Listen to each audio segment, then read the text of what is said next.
From 1516 to at least 1917, Palestine was under the control of the Ottoman Empire, a religiously diverse land where Christians, Muslims, and Jews lived alongside one another at peace for the most part.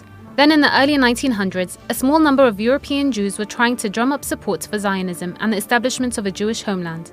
Just 20 years before, in 1897, the movement led by Theodor Herzl was initiated at a conference in Switzerland. They decided that they would advocate for a Jewish homeland in Palestine, but the movement at the time didn't have much support.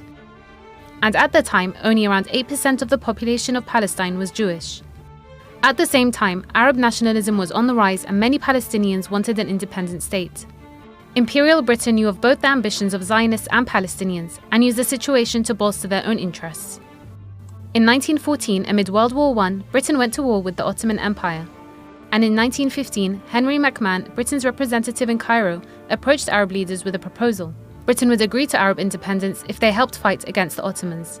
Then in 1917, Britain's Foreign Secretary wrote a one-paragraph letter to Walter Rothschild, a leading figure in the British Jewish community. It read, "His Majesty's government views with favour the establishment in Palestine of a national home for the Jewish people, and will use their best endeavours to facilitate the achievement of this object."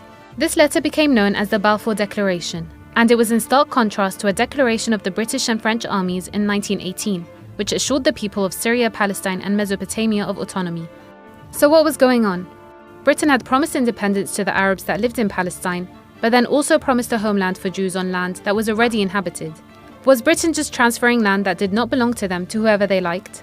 When the Ottoman Empire collapsed in 1918, the League of Nations gave Britain a mandate or administrative control of Palestine in 1920. It was a dual mandate. On one hand, they were to act on behalf of Palestinians, but on the other hand, they were to act on behalf of the international community of Jews who wanted to establish a homeland. Britain then drew up arbitrary borders, transferring the eastern bank of the Jordan River to the Hashemites.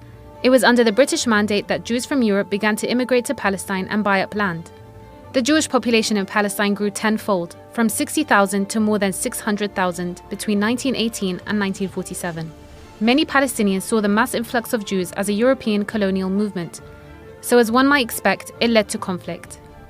In 1929, riots broke out at the Wailing Wall in Jerusalem. Both Palestinians and Jews lost lives. In 1936, after Jewish immigration increased even more riots broke out. This time, the British were heavy-handed and killed between 2,000 and 5,000 Palestinians.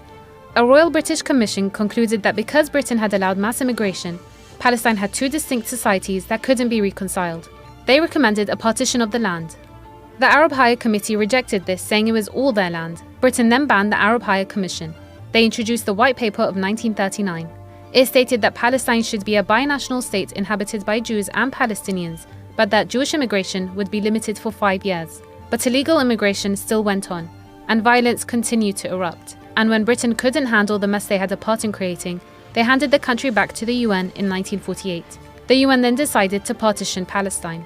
The story gets a lot more complicated after this, but the British promising land which already belonged to Palestinians to other people has played a part in decades of conflict and bloodshed.